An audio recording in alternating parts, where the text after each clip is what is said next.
Dollar cost averaging. Isa yan sa palagi nating naririnig when it comes to investing sa mga markets like equity, crypto, or commodities. Ito yung isang paraan na kung saan meron tayong specific na araw kung kailan tayo mag-i-invest sa market, regardless of what will be the current price. O kaya naman, mag-i-invest tayo every time na bumababa ang presyo ng isang asset sa market. Ang tanong, what if maubusan na kayo ng capital kaka-dollar cost average nyo? Tapos tuloy-tuloy pa rin bumabagsak ang presyo ng asset na ini-invest nyo. Hindi naman masamang gamitin ang strategy na ito. Pero what if, sabihin ko sa inyo, ang eksaktong date kung kailan tayo dapat bumili ng isang investments assets, mapastock man yan or crypto. Upwards mga Lodi Cakes, Mentor Neil here. So sa episode natin today ay wala muna tayong tutorial kung papaano mag-technical analysis, but instead, magfo-focus tayo sa fundamental sides ng market na may konting technical correlations. Malaking tulong ang fundamentals when it comes sa trading at investing. Dahil kapag nag-align ang TA at FA ng market, mas magiging malakas ang confluences natin at confidence kung saan papunta ang price ng isang market, mapa long term man ito or short term. Ipapakita ko sa inyo ang aking research, observations, at analysis na ginawa ko netong mga nakaraang araw. Naisip ko kasi kapag nagtitrade tayo, alam naman natin kung kailan ba dapat bumili or magbenta para sa short-term profits. Pero mahirap alamin kung kailan ba ang pinakamagandang araw para mag-buy the dip or sell the peak. Para dun sa mga nakaabot kay Bitcoin nung lumipad siya sa 69,000 price, aminin natin na hindi natin alam hanggang saan naabot ito. Sabi ng iba, 70,000, 80,000, yung iba naman sabi nila 100,000. Pero ang hindi natin alam na hanggang doon na lang pala ang huling maliligayang araw ng mga crypto lovers. Ngayong 2022, hindi lang naman crypto ang sinakop ng mga oso, kundi pati ang equity markets, securities, at commodities. Dahil yan sa tinatawag nating quantitative tightening na pag-uusapan natin maya't maya. Paalala lang dito sa video natin, marami tayong maririnig ng mga unfamiliar terms, kaya I know na iba sa inyo ay aantukin for sure, pero trust me, nag-flanax ako. Pero trust me, itong mga papakita ko sa inyo magme-make sense at makakatulong sa mga plans, strategy at execution nyo sa mga susunod na bull run. Make sure na panoorin nyo itong buong video bago kayo mag-judge or magbigay ng opinion, okay? Kaya relax lang kayo dyan mga Lodi Cakes. So simulan na natin.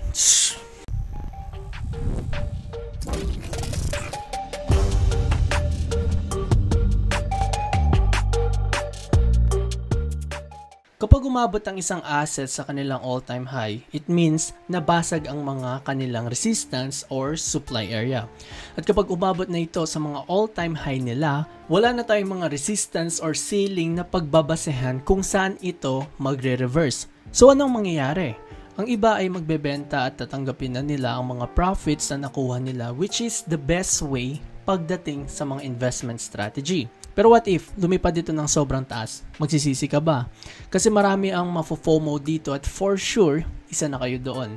Tapos biglang magre-reverse yung market, tapos lahat ng mga ininvest mo ay mawawala, parang bula, di ba? Kung isa kayo sa mga nalilito or walang idea kung kailan ba dapat tayo mag-enter at mag-exit sa market, panoorin nyo ito kasi lahat ng sasabihin ko dito ay based on my experiences, researches, analysis, at observation, pero hindi ko sinasabi na 100% itong mangyayari. Pero 99% chance na mangyayari ito. Hindi rin ako isang financial advisor kaya dapat mag-research din kayo. Kumbaga, sinishare ko lang sa inyo ang aking data na pinag-aralan these past few weeks. Shout out kay Coach Iron, kaibigan ko at kasama ko sa coach sa Discord dahil inintroduce niya sa akin si Clear Value Tax na isang certified public accountant at investor na YouTuber. Na walang halang bias ang kanyang mga contents, pure knowledge, and dedicated help ang kanyang ginagawa when it comes sa mga videos niya. So check my description for his channel link. Right now na nire-record ko tong video na to, ang S&P 500 ay down ng 20% year over year. Ang Nasdaq naman ay down ng 34% year over year at si Bitcoin naman pinakamalaking bagsak ngayong taon which is down siya ng 65% year over year. Alam natin na pumasok na tayo sa bear market territory dahil noong March 16, 2022, ang Federal Reserve or yung Central Bank ng Amerika ay nagtaas ng Fed funds rate or interest rate after 2 years ng COVID outbreak. From 0.25% naging 4.50% na ang interest rate ngayon which is super aggressive compared sa mga nakaraang taon ng pag-raise ng kanilang Fed's fund rate. Wait, ano nga ba yung Fed's fund rate? Ang Fed's fund rate or interest rate ay ang porsyento ng babayaran mo kapag naghiram ka ng pera o kaya naman kikitain mo kapag nagpahiram ka ng pera. So basically, the more na mataas ang interest rate, mas mahal ang babayaran mong interest. At kapag mahal ang interest na binabayaran mo, mas mababawasan o matatakot kang maghiram ng pera sa mga commercial banks dahil hindi mo kakayanin bayarin ang ganong kalaking pera. Hindi 100 pesos, 500 pesos, or 1,000 pesos lang na inutang mo sa kapitbahay or kaibigan na hanggang ngayon hindi mo pa rin binabayaran ang pinag-uusapan natin dito. We are talking about millions and billions of US dollar loans. Mapa small or large businesses, private or public investors, or corporation man, manghihiram ng mga pera yan. Bakit kailangan manghiram? For business expansion. The more na lumalaki at gumaganda ang businesses mo, the more na marami kang customers, and more customers, more profits. At para lumaki at gumanda ang businesses mo, kailangan mo ng loan. Especially kung wala ka pang masyadong tubo sa mga kinita mo, kapag mababa ang interest rates, ine-engganyo tayo ng gobyerno na manghiram ng pera para mas dumami ang pagbili natin ng mga goods and services or tinatawag na consumer spending. Bali give and take lang yan or supply and demand.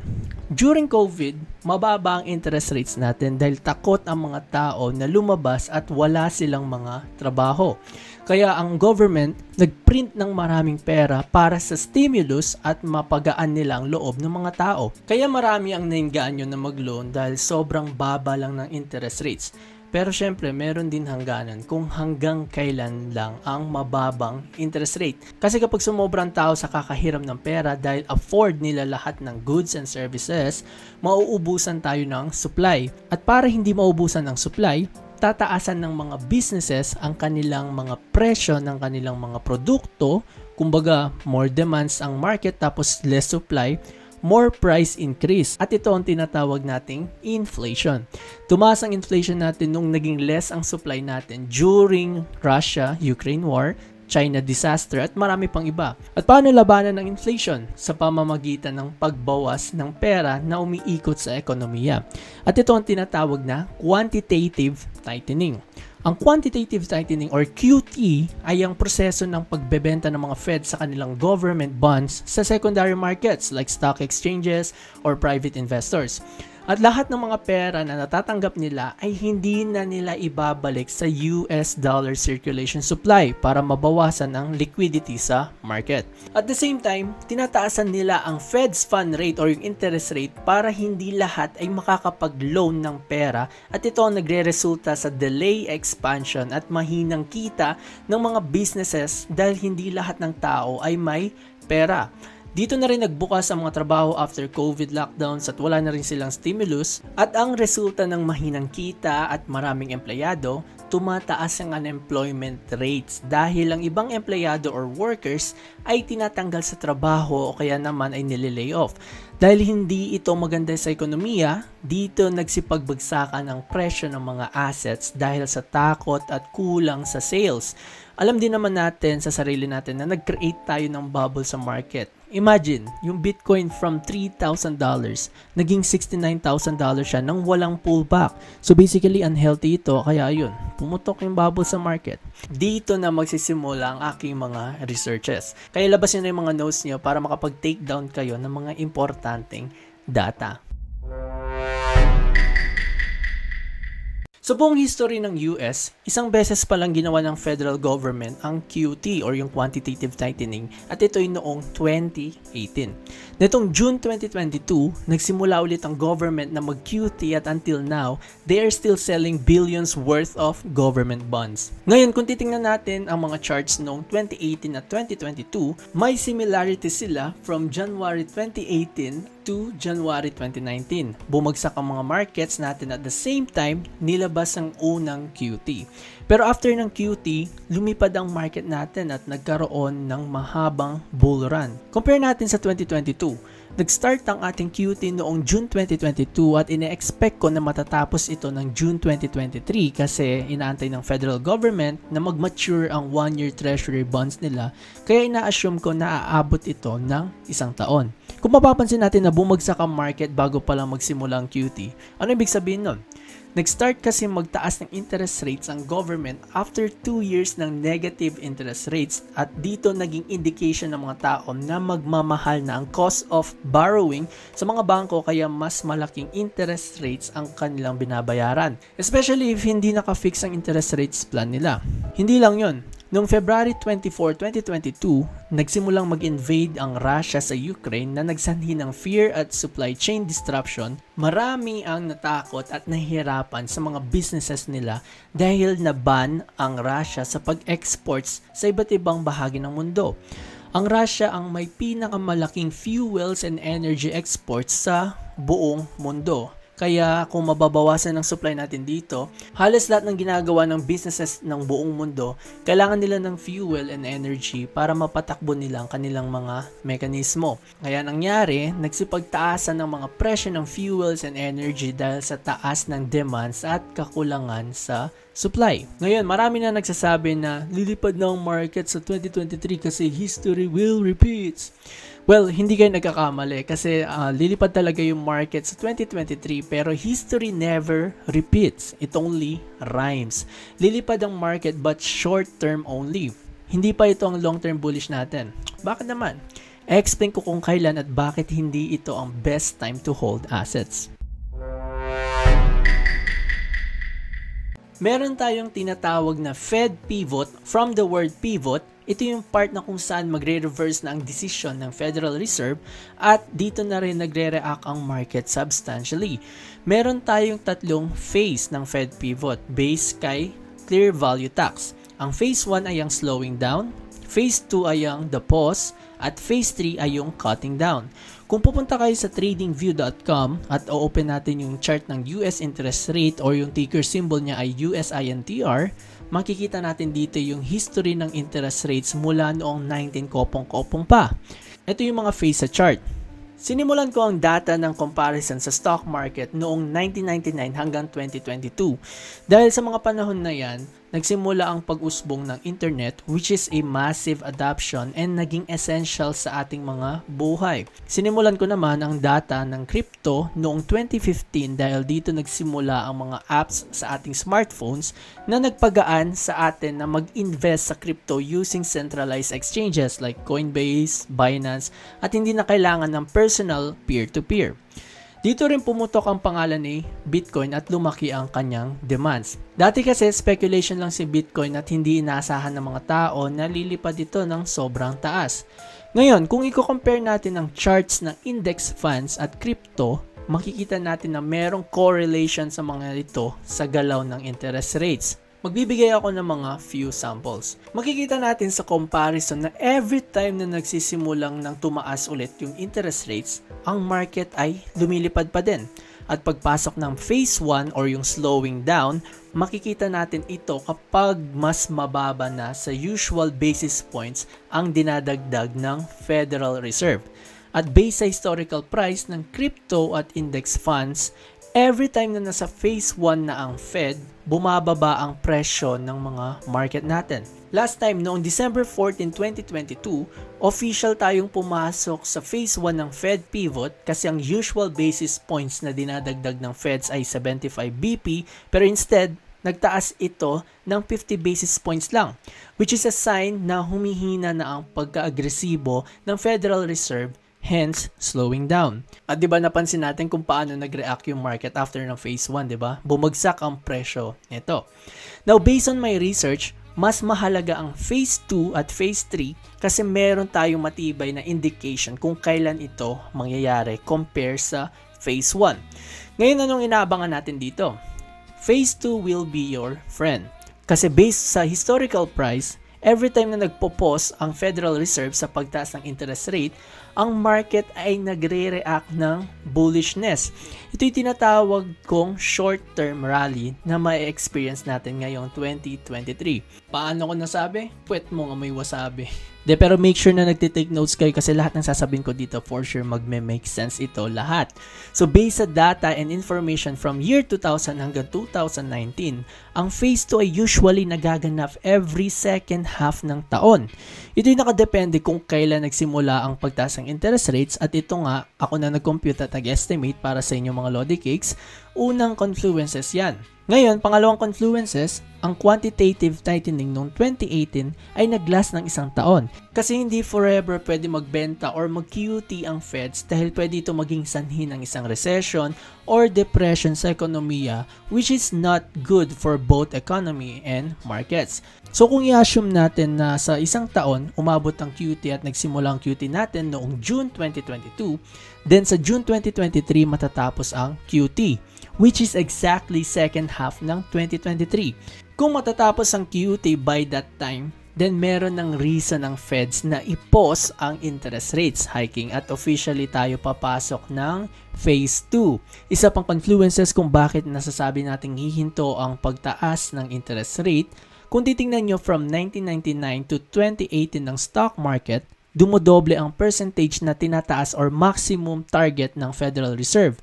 425% naman ang tinaas mula June 2004 hanggang June 2006, December 2015 naman hanggang December 2018, 900% ang tinaas nila. Ngayon 2022 hanggang 2023, kung idodoble natin yung 900%, ang potential target ng Federal Reserve ay 1,800%, which is kung titingnan natin sa current range, tayo ay malapit ng umabot doon. Hindi lang yon. Kung mapapansin nyo, always same months nagtatapos ang pagtaas ng rate. Although iba-iba yung range ng year nila, pero kung magsisimula ng June, magtatapos ito ng June. Kung magsisimula ng December, magtatapos ito ng December. So kung nagsimula tayo ng March 2022 at malapit na tayo sa 1,800% target natin, then we can assume na aabot na sa maximum peak ang interest rate sa March 22, 2023. Then pagdating ng May, pwede nang huminto ang Fed rates hiking. Last confluences natin ay based on Bitcoin halving. Kung mapapansin nyo na every time na nasa 1 year median tayo ng Bitcoin halving o ito yung time na kung saan nababawasan ang reward coins na nakukuha ng mga Bitcoin miners every 4 years. At based on history, lumilipad ang Bitcoin before and after 1 year ng Bitcoin halving. Kung titingnan natin ng 2018, may pagkasimilarity ang galaw nito sa 2022. Hindi lang yun, ang next Bitcoin halving ay April 2024. So ang range natin ay April 2023 at April 2025. So yung paglipad ni Bitcoin noong 2019, yun ang isa sa Fed pause natin. At the same time, kung i-assume natin na yung 1 year before the Bitcoin halving, which is April 2023, pwede itong magsakto sa Fed pausing natin or yung phase 2, which is ang mangyayari kung susukatin natin ang short-term bull run ng 2019, umabot ito ng almost 321% increase. Dahil wala pa tayo sa dip, let's say ang dip natin sa Bitcoin is $10,000, then ang 321% increase nito ay around 40,000. So ito yung conclusion natin mga Lodi Cakes. Bababa pa ang market price ng stock and crypto hanggang first 6 months ng 2023. Tapos around May 3, June 14, or July 26, 2023, dito magsisimula ang unang bull market natin. Hindi ko alam ano yung exactong date na matatapos yung phase 1 natin, pero ma-anticipate natin ang start ng phase 2 after ng mga FOMC meetings nila during those months. Papaano? Kapag 0 basis points ang tinaas nila. Meaning, nag-stop na sila magtaas ng rate at yun ang pinaka-official start ng phase 2 natin or bull run. Ang phase 2 based on price history ay umaabot ito usually ng 7 months. So kung magsisimula ang ating phase 2 ng June, matatapos itong phase 2 ng January 2024. Which is kung titingnan natin sa mga past dates, ang June at January ang isa sa laging nalitaw when it comes to Fed pausing or yung phase 2. Hindi ko alam kung na-blown out kayo sa mga pinakita ko, pero yan ang unang target natin for bull run. So, bibili ako around second half ng 2023, pero magbebenta din ako at the end of the year. Kasi sabi ko kanina, short-term rally lang ito. Bakit naman? Kasi dito papasok ang ating phase 3.